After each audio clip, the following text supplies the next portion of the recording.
आपको इबारती प्रश्न दिया गया है।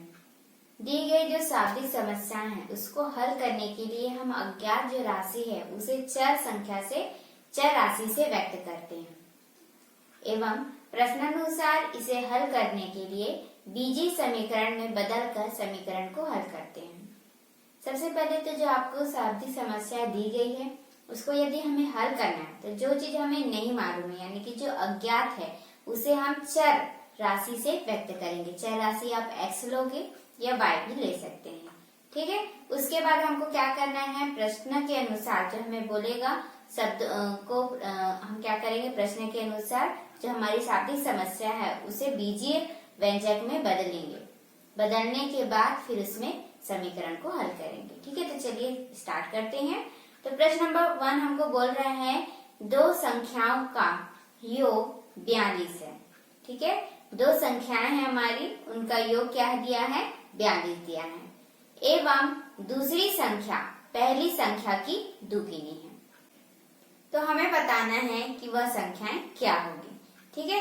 तो प्रश्न आपका बोल रहा है, जैसे हमको प्रश्न बोल रहा है हम सीधे वैसे ही उसको बदलेंगे, ठीक है। उसमें कोई हेर फेर हमें नहीं करना है, जैसे जैसे शब्द बोलेगा हमें वैसे वैसे लिखना है, ठीक है। तो ये आपका प्रश्न है, बोल रहा है कि दो संख्याओं का योग 42 है। तो दो संख्याएं जिसमें आपको बोल रहा है कि दूसरी संख्या पहली संख्या की दुगुनी है। तो यहाँ पर दो संख्या आपको दिया है, पहली संख्या और दूसरी संख्या, ठीक है। दोनों ही संख्या हमारी लिए क्या है, अज्ञात है, ठीक है। तो हम प्रश्न के अनुसार सबसे पहले चलते हैं। यहाँ पर हमको दिया है दोनों संख्याओं का योग, यानी कि पहली संख्या तथा दूसरी संख्या, ये दो संख्याएं हैं आपकी, ठीक है। इनका योग यानी क्या होता है, प्लस। ये सारे हमने पहले से पढ़ चुका है कि हमें किस तरह से अरेंज करना होता है, ठीक है। तो ये हमने लिखा कि पहली संख्या और दूसरी संख्या को क्या किया हमने, योग यानी जोड़ना।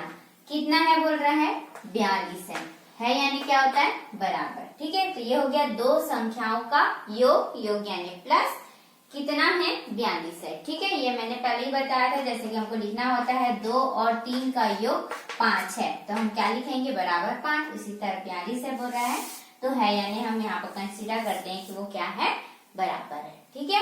अब यहाँ पर हमारे दोनों ही संख्या नहीं मालूम है कि पहली संख्या क्या होगी और दूसरी संख्या क्या होगी, हमें नहीं मालूम है, ठीक है। तो दोनों में से किसी एक को हमें क्या लेना होगा, यहाँ पर अज्ञात राशि लेना पड़ेगा, यानी कि चर राशि से हमें व्यक्त करना होगा। तो यहाँ पर मैं पहली संख्या को ही ले रही हूँ, ठीक है। तो यहाँ पर हम माना कि जो हम हर लाइन में लिखते हैं, हल जो लिखोगे उसी लाइन में लिखना है, माना कि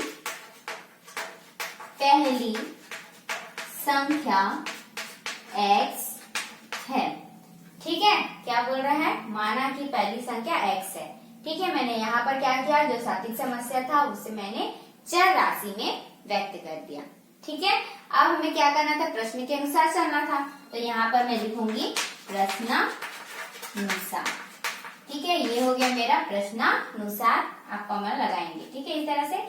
फिर तीसरे लाइन में आपका जो प्रश्न बोल रहा था, जो शाब्दिक समस्या बोल रहा था, उसे मैंने इस तरह से लिखा हुआ, ठीक है। अब इसे क्या करना है, बीजीय व्यंजक के रूप में लिखना है। तो बीजीय व्यंजक मैंने यहाँ पर लिखा है x के रूप में। तो यहाँ पर पहली संख्या का मान रख दूंगी x, प्लस दूसरी संख्या हमें नहीं मालूम है, तो दूसरी संख्या हमारी दूसरी संख्या इस तरह से ही लिखेंगे, बराबर में क्या चल रहा है, 42, ठीक है यहाँ तक। इसके बाद देखते हैं कि हमको क्या निकालना है, यहाँ पर दूसरी संख्या। तो दूसरी संख्या निकालने के लिए हमको यहाँ से x को हटाना होगा, ठीक है। x को हटाना होगा तो हम क्या करेंगे, x हमारा प्लस साइन है, इधर का साइन नहीं, ये दूसरी संख्या का साइन है, ठीक है। हमको सामने का साइन देखना होता है, तो x के सामने प्लस साइन है तो यहाँ लिखेंगे प्लस, तो प्लस का क्या हो जाता है, माइनस। तो ये हो जाएगा 42 माइनस x। मैंने क्या किया, यहाँ पर पक्षांतर का नियम अपनाया है, ठीक है। जो हमारा बाएं पक्ष पर था उसे मैंने दाएं पक्ष पर बदल दिया, ठीक है।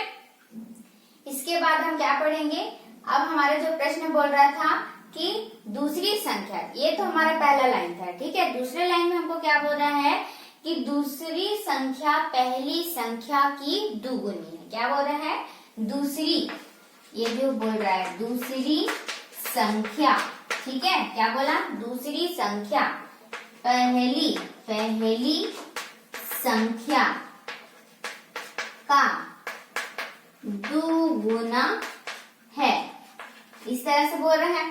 ठीक है, तो पहली दूसरी संख्या मैंने लिखा, पहली संख्या लिखा का, शब्द आता है का, तो आपको पहले ही पता है कि का दिया हो, की दिया हो, के दिया हो, उसकी जगह हमको क्या लगाना होता है, गुणे का निशान लगाना होता है। अब गुणे का निशान लगा दिए, इसका मतलब है कि यहाँ पर आपको संख्या लिखना होगा कि कितने से गुणा करना है। तो यहाँ पर दिया है 2 गुना, यानी कि आपको किससे गुणा करना है, 2 से गुणा करना है, तो ये मैंने लिख दिया 2। अब है यानी आपका क्या होता है, बराबर, तो इधर बराबर लगाने से कोई मतलब नहीं है, हमें कहाँ लगाना होगा, इस तरह। ठीक है, तो दूसरी संख्या का जो मान है वो पहली संख्या का यदि हम दुगुना कर देते हैं तो हमारी दूसरी संख्या हमें मिल जाएगी। ठीक है, तो ये हमारा सेकंड कंडीशन बोला था, ये फर्स्ट कंडीशन था और ये सेकंड कंडीशन था। तो हम यहाँ पर प्रश्नानुसार पहले ही लिख चुके हैं, तो यहाँ पर हम लिखेंगे पुनः प्रश्नानुसार, यानी कि हम फिर से प्रश्न के अनुसार चल रहे हैं। ठीक है, तो हम क्या लिखेंगे, पुनः प्रश्नानुसार। ठीक है, तो जो हमारा मान आया था हम यहाँ पर क्या करेंगे, उसे रख देंगे, तो ये हमारा क्या बदल जाएगा, बीजीय व्यंजक में बदल जाएगा। ठीक है, तो दूसरी संख्या हमने अभी निकाला है, क्या है, 42 माइनस एक्स, इस तरह से हमने निकाला हुआ था। पहली संख्या हमने x कंसीडर किया हुआ है और ये गुणा हो गया 2। तो देखिए ये जो था वो मेरा बीजीय व्यंजक था, उसको मैंने किसमें बदल दिया है, समीकरण में बदल दिया, क्योंकि यहाँ पर क्या आ गया, आपका बराबर का निशान आ गया। यदि बराबर का निशान नहीं है तो बीजीय व्यंजक है, और यदि बराबर का निशान आ गया, दायां पक्ष और बायां पक्ष आ गया, तो हमारा क्या बन गया है, समीकरण। ठीक है, अब हम इस समीकरण को क्या करेंगे, हल करेंगे। तो मैंने बताया था आपको समीकरण को जब भी हल करना होता है तो सबसे पहले हम क्या करते हैं, देख लेते हैं कि हमारा दायां पक्ष और बायां पक्ष में क्या क्या मान दिए गए हैं। ठीक है, तो यहाँ पर देखिए 42 माइनस एक्स दिया हुआ और यहाँ पर 2x दिया है। 2x मैंने कहाँ से किया, 2 एकम 2 और x का x, यही आएगा, है ना। तो मैं क्या करूंगी, देखिए हमारा मैं जहां तक जैसे बताई हूँ, यहाँ पर क्या लिखते हो आप, यहाँ पर 42x बायां पक्ष लिखते हो और यहाँ पर दायां पक्ष लिखते हो। तो बाएं पक्ष में मैंने कहा था कि यहाँ पर x रखिए और यहाँ पर संख्याएं मान रखिए। तो यहाँ पर देखिए x हमारा माइनस में है, तो आप सिंपली इसे इस तरफ लिख सकते हो। ठीक है, तो ये माइनस में तो उधर जाके प्लस हो जाएगा, बाकी सारी चीज वैसे के वैसे रह जाएंगे। तो देखिए 42 यही रहेगा, आप चाहे तो यहाँ पर पक्षांतर करने पर लिख सकते हैं। ठीक है, 42 हो जाएगा और यहाँ पर हो जाएगा 2x माइनस एक्स, इस तरह से हो जाएगा। माइनस है तो सर यहाँ पर क्या हो जाएगा, प्लस हो जाएगा। ठीक है, तो ये जो माइनस एक्स था वो दाएं पक्ष में गया तो प्लस में बदल गया। तो इस तरह से हमारा जो समीकरण है उसे हमें हल करने में आसानी होगी। हमें समीकरण को कठिन नहीं बनाना है, हमें समीकरण को सरल करना है, हल करना है। ठीक है, तो ध्यान रखेंगे हमेशा कि आप यदि ले रहे हैं तो देख लीजिए कि आपका कौन सी चीज में ज्यादा पक्षांतर करने पर सरल पड़ेगा आपको। ठीक है, तो यहाँ पर मेरा इसको यहाँ लाना कठिन था या फिर इसको यहाँ सरल लाना कठिन था। आप ये अपने हिसाब से देख सकते हैं, यहाँ पर आप इस तरह से भी लिख सकते हैं, बाकी दोनों में ऐसा सेम ही आएगा। ठीक है, माइनस एक्स लिख सकते हैं, यहाँ पर माइनस 2x लिखेंगे। ठीक है, फिर ये जो 42 है उधर ले जाओगे तो माइनस हो जाएगा इस तरह से, और फिर वो लास्ट में क्या हो जाएगा, दोनों माइनस माइनस प्लस हो जाएंगे, 3x हो जाएगा। बड़ी संख्या का साइन लगाते हैं इसलिए माइनस, यहाँ पर माइनस 42, इस तरह से माइनस माइनस कैंसिल हमारा होना ही था। ठीक है, तो इस तरह से देखेंगे। तो मैंने यहाँ पर सुविधा के लिए यहाँ पर आप लिखोगे पक्षांतर करने पर। ठीक है, और हमारी सुविधा के लिए हमने क्या किया कि 2x यही रह गया, इसमें x जोड़ दिए और 42, इस तरह से आप लिख सकते हो। ठीक है, 2x हमारा प्लस में था, ये x जो माइनस में था वो प्लस में बदल गया, और 42 भी हमारा प्लस में ही था तो प्लस में ही रह गया। ठीक है, मैंने सिर्फ इस माइनस को ही पक्षांतर किया। ठीक है, तो इस तरह से हमारा क्या होगा, ये पक्षांतर हो गया। अब हम इसके आगे हल करेंगे। तो हमारा आंसर आया था 2x plus x equal to 42, इस तरह से हमारा आया हुआ था। तो देखिए 2x और 1x को मिलाएंगे तो 3x आएगा और बराबर में हमारा 42 है। ठीक है, अभी भी हमको क्या करना है, इस चर राशि का ही मान ज्ञात करना है। तो हमको x का मान ज्ञात करना है, तो 3 हमारा किसमें दिया हुआ है, गुणा में।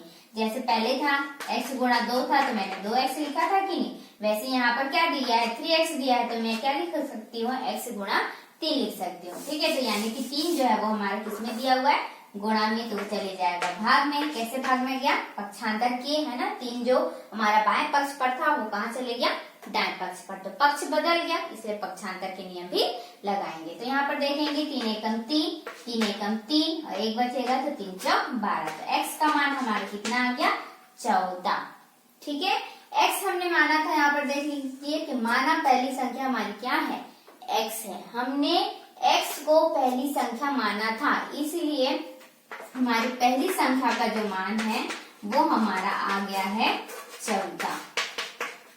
ठीक है, अब हमको निकालना है दूसरी संख्या, क्योंकि आपको प्रश्न बोला है वे संख्या ज्ञात कीजिए, है ना। आपको यहाँ पर ये नहीं दिया कि पहली संख्या ज्ञात कीजिए दूसरी संख्या ज्ञात कीजिए, ऐसा प्रश्न नहीं बोला है। हमें बोला है संख्याएं ज्ञात कीजिए, तो दोनों ही संख्या आपको निकालनी होगी। तो पहली संख्या तो आपको निकल गया है, ठीक है। हम यहाँ पर निकालेंगे तथा करके दूसरी संख्या। तो दूसरी संख्या आप ध्यान देंगे कि हमने यहाँ पर लिखा है x, यानी कि जो पहला लाइन जो था, पहला कंडीशन था, वहां से आप स्टार्ट कर रहे हो, तो पहला जो कंडीशन था उस पर ही आप रखोगे। ठीक है, आप चाहे तो दूसरे पर भी रख सकते हैं। तो यहाँ पर आया था मेरा 42 माइनस x, इस तरह से आया हुआ था, तो मैं यहाँ पर रखूंगी 42, x का मान हमारा 14 है। तो इस तरह से हमारा जो आंसर आ जाएगा वो आ जाएगा 28। ठीक है, तो ये हमारा कंडीशन बिल्कुल सेटिस्फाई करता है। कुछ बोल रहा था कि दूसरी संख्या जो है पहली संख्या का दुगुना है, तो देख सकते हैं कि दूसरी संख्या जो हमारी 28 है वो पहली संख्या का दुगुना है। ठीक है, 14 दूनी 28, तो ये कंडीशन जो है हमारा सही आ रहा है, यानी कि हमने जो आंसर बनाया है वो बिल्कुल सही है। ठीक है, तो इस तरह से आप उत्तर की जांच भी कर सकते हैं कि हमारा जो आंसर है वो सही है। लेकिन ये बाकी प्रश्न में आपको उत्तर की जांच नहीं करनी होती है, सिर्फ आपको हल करना है। ठीक है, तो आप उत्तर में लिख सकते हैं कि वह संख्याएं 14 व 28 होंगी। इस तरह से आप पूरा लिख सकेंगे। ठीक है, माना की से लेकर पूरा उत्तर तक आपको बाकी प्रश्नों को हल करना होता है। ध्यान देने वाली बात यहाँ पर यह है कि आपका जो मान आता है, चर राशि का जो मान आता है, अज्ञात राशि का जो मान आता है, वो हमेशा प्लस में आता है। यदि आपका आंसर माइनस में आ रहा है तो आपने प्लस माइनस में गलत किया। ठीक है, हमारा आंसर हमेशा प्लस में ही आएगा, कभी माइनस में नहीं आता है। ठीक है, तो इस बात का आप ध्यान रखेंगे। यदि आपका माइनस में उत्तर आ रहा है तो आप एक बार फिर से चेक कर लीजिए कि आपने सही साइन लगाया है या नहीं लगाया है। ठीक है, तो इस तरह से हमारा आंसर यहाँ पर कंप्लीट होता है। क्वेश्चन नंबर 3, दो समबाहु त्रिभुजों में पहले त्रिभुज की भुजा दूसरे त्रिभुज की भुजा से 3 सेंटीमीटर अधिक है तथा दोनों त्रिभुजों का परिमाप 5:2 है। हमें वहां पर भुजाएं ज्ञात करनी है। ठीक है, तो यहाँ पर हमको कंडीशन बोल रहा है कि वहां पर दो समबाहु त्रिभुज यानी कि दोनों की जो भुजाएं हैं, ठीक है, दो समबाहु है। समबाहु यानी आपको मालूम है कि तीनों भुजाएं क्या होती है, बराबर है। ठीक है, दो समबाहु त्रिभुज है जिसमें क्या बोल रहा है, पहले जो भुजा है, ये पहली जो त्रिभुज की भुजा है वो दूसरे त्रिभुज से 3 सेंटीमीटर अधिक है। ठीक है, और फिर बोल रहा है कि उनका अनुपात जो है 5:2 है। तो हमें क्या करना है, इनकी भुजाएं ज्ञात करना है। ठीक है, तो चलिए हल करते हैं। हमारा हल नंबर यहाँ पर मैं 3 बता रही हूँ। ठीक है, सबसे पहले हम मानेंगे, सबसे पहले जो हमारा कंडीशन है उसको लिख लेते हैं, उसके बाद ही हमें पता चलेगा कि हमें किसको x मानना है। ठीक है, आप जब भी बाकी प्रश्न हल करेंगे आप ध्यान रखेंगे हमेशा आप कंडीशन लिखेंगे, उसके बाद माना की वाला लाइन लिखेंगे तो आपका सही बनेगा। ठीक, तो यहाँ पर हमारा बोल रहा है दो समबाहु त्रिभुज में पहले त्रिभुज की भुजा, ठीक है, दूसरे त्रिभुज की भुजा से 3 सेंटीमीटर अधिक है। अधिक यानी क्या होता है, जोड़ना। ठीक है, अधिक कब होगा, जब हम जोड़ेंगे, तो इसलिए हम यहाँ पर क्या करेंगे, 3 सेंटीमीटर को जोड़ देंगे। तो है यानी कि यहाँ पर लग जाएगा बराबर। ठीक है, अब आपको पता चल गया कि हमें किसको x मानना होगा, दूसरे त्रिभुज की भुजा को, क्योंकि हमेशा हम दाएं पक्ष में जो अज्ञात राशि रहती है उसे ही x मानते हैं। ठीक है, ये मैंने आपको पहले भी बताया हुआ है। तो यहाँ पर लिखेंगे माना कि दूसरे त्रिभुज की भुजा x, भुजा है तो यहाँ पर सेंटीमीटर लिखोगे, x सेंटीमीटर है। ठीक है, तो यहाँ पर देखेंगे दूसरे त्रिभुज की भुजा को हमने क्या माना है, x माना है, तो x हो गया और इसमें 3 सेंटीमीटर हमारा जुड़ गया। ठीक है, तो ये निकल गया हमारे पहले त्रिभुज की भुजा, क्योंकि ये भी क्या है, भुजा ही निकाल रहे इसलिए सेंटीमीटर में लिखना है। ठीक है, भुजा हमारा सेंटीमीटर में दिया है। ठीक, यहाँ तक हमारा क्या हुआ, पहला कंडीशन कंप्लीट होता है। दूसरे में हमको क्या बोल रहा है, तो हम लिखेंगे पुनः प्रश्नानुसार। दूसरा कंडीशन हम स्टार्ट करेंगे यहाँ पर। ठीक है, दूसरा कंडीशन हमको बोल रहा है कि दोनों त्रिभुजों का परिमाप। ठीक है, दोनों त्रिभुजों का परिमाप, तो यहाँ पर दोनों त्रिभुज बोल रहा है तो दोनों में से आप कोई सा भी ले सकते हो। यहाँ पर लिखेंगे पहले त्रिभुज का परिमाप डिवाइड बाय दूसरे त्रिभुज का परिमाप। ठीक है, कितना है बोल रहा है, 5:2 है, यही बोल रहा है। कितना है, 5:2। तो आप जानते हैं कि अनुपात को हम क्या लिखते हैं, बट्टे के फॉर्म में लिखते हैं, यानी कि भाग में लिखते हैं, तो 5/2, इसलिए मैंने यहाँ पर भी भाग में लिखा है। ठीक है, पहले त्रिभुजों का परिमाप क्या हो रहा है, दोनों त्रिभुज का जो परिमाप है वो 5:2 है, तो इसको बट्टे में लिखोगे तो इसे भी बट्टे में लिखना है। ठीक है, इसलिए मैंने यहाँ पर पहले ही लिख लिया। क्या रखेंगे, ये बटे का निशान अच्छे से लगाएंगे, आपको दिखना चाहिए कि आपने अनुपात में इसमें बदला है। ठीक है, तो पहले त्रिभुज का परिमाप, आप जानते हैं परिमाप क्या होता है, परिमाप यानी होता है सारी भुजाओं का योग। ठीक है, तो त्रिभुज में कितनी भुजाएं होती है, त्रिभुज में होती है 3 भुजाएं। तो हमने यहाँ पर एक एक भुजा लिया हुआ है x और यहाँ पर x-3। चूंकि यहाँ पर आप ध्यान देंगे तो हमको प्रश्न पहले ही बोल दिया है कि ये समबाहु त्रिभुज है। समबाहु त्रिभुज है यानी कि तीनों ही भुजाएं बराबर है। ये आपका त्रिभुज है, यदि ये x है तो ये भी x होगा, ये x होगा। दूसरा जो त्रिभुज है उसमें बोला है x-3, तो ये भी x-3 होगा और ये भी x-3 होगा। तो इस तरह से आप देख सकते हो x x x और यहाँ पर होगा x-3 x-3 x-3। ठीक है, तो यहाँ पर पहले त्रिभुज का परिमाप हम इसी तरह से निकालेंगे, सारी भुजाओं का योग बोला है तो पहले त्रिभुज की जो भुजा हमारा x-3 है, तो यहाँ पर हो जाएगा x-3 x-3 धन x-3। क्या किया मैंने, 3 भुजा है, एक भुजा, दूसरी भुजा, तीसरी भुजा, तीनों को क्या करेंगे, सभी भुजाओं का योग, तो इसलिए सारी भुजाओं का हम क्या करेंगे, जोड़ देंगे। देखिए ये 3 बार मैंने लिखा हुआ है x-3 x-3 x-3 और फिर सबको जोड़ दिया। ठीक है, फिर आगे देखेंगे दूसरे त्रिभुज का परिमाप। तो दूसरे त्रिभुज का हमारा भुजा क्या है, x है, तो इसमें भी 3 बार x लिखेंगे क्योंकि 3 भुजाएं होती है और तीनों को फिर हम जोड़ देंगे। ठीक है, और ध्यान में हमारा क्या चल रहा है, 5/2 चल रहा है। ठीक है, अब हम क्या करेंगे, जो हमारा जुड़ रहा है उसे जोड़ देंगे और जो नहीं जुड़ रहा है उसको वैसे ही रहने देंगे। तो देखेंगे यहाँ पर x हमारा 3 बार आ रहा है, 1 2 3, तो ये हो जाएगा 3x, 3 बार x जुड़ गया। यहाँ पर देखिए 3 3 6 3 3 9, तो यहाँ पर धन 9। अब ये क्या जुड़ेगा, नहीं जुड़ेगा, क्योंकि ये क्या हो गए, विजातीय पद हो गए। सजातीय पद ही हमेशा जुड़ते हैं, जैसे सजातीय में था x x x संख्या संख्या संख्या, तो ये सजातीय थी।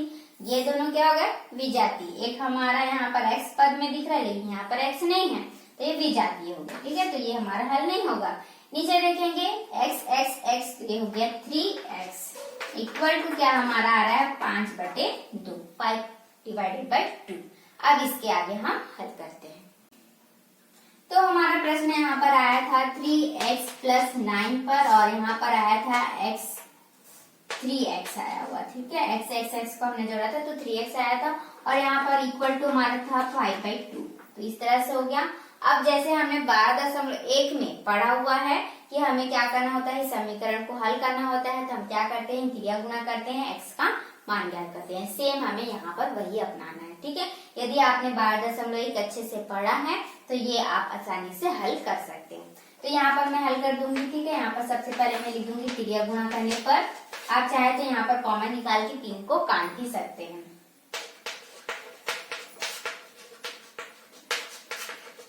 क्रिया गुणा करने पर, ठीक है, यहाँ से मैं त्रिया गुना करूंगी, 2 का गुना 3x प्लस 9 से होगा और यहाँ पर 5 का गुना 3x से होगा। मैंने कोष्टक क्यों लगाया ये मैंने आपको पहले ही बताया, 2 पद है तो हमें ब्रैकेट लगाना है, ठीक है।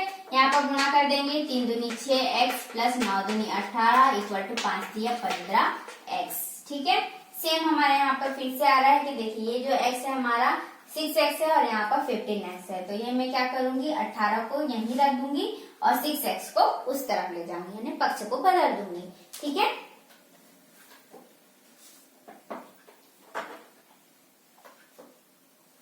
तो इस ऐसे मैं यहाँ पर कर दूंगी, तो ये हमारा हो जाएगा, मैं यहाँ पर लिखूंगी पक्षांतर करने पर, ठीक है। ये हो जाएगा 15x मेरा, ये प्लस में रहेगा, 6x को मैं यहाँ से हटा दूंगी, यदि यहाँ हटा दूंगी तो दोनों अलग अलग पक्ष में हो गए, ठीक है। तो यहाँ पर हो जाएगा माइनस 6x इक्वल टू 18, घटेगा तो 9x आ जाएगा और यहाँ पर 18, हमको यहाँ पर x का मान निकाला है, तो मैंने पहले ही बताया कि 9 वहाँ पर गुणा में है तो भाग चले जाएगा, 9 का 9, 9 दूनी 18, तो x का मान आ गया हमारा 2, ठीक है। अब देख लीजिए कि आपने x किसको माना है, तो यहाँ पर मैंने माना हुआ है दूसरे त्रिभुज की भुजा x सेंटीमीटर है, मैंने दूसरे त्रिभुज के लिए माना है, यानी कि हमको पहले त्रिभुज के लिए भी निकालना होगा, ठीक है। तो यहाँ पर हम लिख देंगे दूसरे त्रिभुज की भुजा कितनी आई हुई हमारी 2, यहाँ लिखेंगे 2 सेंटीमीटर, ठीक है। दूसरे त्रिभुज की भुजा हमारी कितनी है 2 सेंटीमीटर, हम निकालेंगे यहाँ पर पहले के लिए भी, तो तथा करके लिख देंगे पहले त्रिभुज की भुजा, ठीक है। यहाँ पर कितना है 2, क्या बोल रहा था हमारा कंडीशन की, यहाँ पर इस तरह से दिया हुआ था जो हमने पहले पढ़ा था, ठीक है। दूसरे भुजा से 2 सेंटीमीटर 3 सेंटीमीटर अधिक है, यही बोल रहा था, ठीक है। तो x की जगह हमको मान रखना है, x की जगह हमारा मान कितना है 2, तो ये हो जाएगा 2 धन 3 यानी कि 5 सेंटीमीटर, ठीक है। आते हैं तो इस तरफ इसको इस तरह से लिख सकते हैं, x धन 3 सेंटीमीटर था हमारा, ठीक है। पहले त्रिभुज की भुजा x धन 3 सेंटीमीटर था, यहाँ पर हम मान रखेंगे तो 2 धन 3 यानी कि 5 सेंटीमीटर, इस तरह से आप लिख सकते हैं, ठीक है। तो ये हमारा हो गया, तो हमारा कंडीशन जब हो रहा था कि पहले त्रिभुज की भुजा दूसरे त्रिभुज की भुजा का जो अनुपात था 5:2 वो हमारा आ चुका है, देखिए ये 5 है और ये 2 है, तो 5:2 सही बोल रहा था, ठीक है। तो हमने जो आंसर निकाला है वो बिल्कुल सही, ठीक है। तो यहाँ पर हमारा ये आंसर जो है वो पूरा कंप्लीट होता है। आपको यहाँ पर ये आप कॉमन निकाल के भी हल कर सकते थे, कुछ इस तरह से 3 कॉमन आ जाता तो x धन 3 हो जाता और यहाँ पर 3x हो 3 कैंसिल हो जाता, तो x धन 3 बटे x इक्वल टू 5/2 करके भी आप हल कर सकते हैं, ठीक है। यहाँ पर मैंने गुणा भी करोगे तो देखो सेम आएगा, 3 का x से करेंगे तो 3x हो जाएगा और 3 तिया 9 हो जाएगा और ये 3x का तो 3x ही है, ठीक है। कॉमन निकालने आपको पहले भी मैंने पढ़ाया हुआ है, ठीक है। तो इस तरह से आप हल भी कर सकते हैं।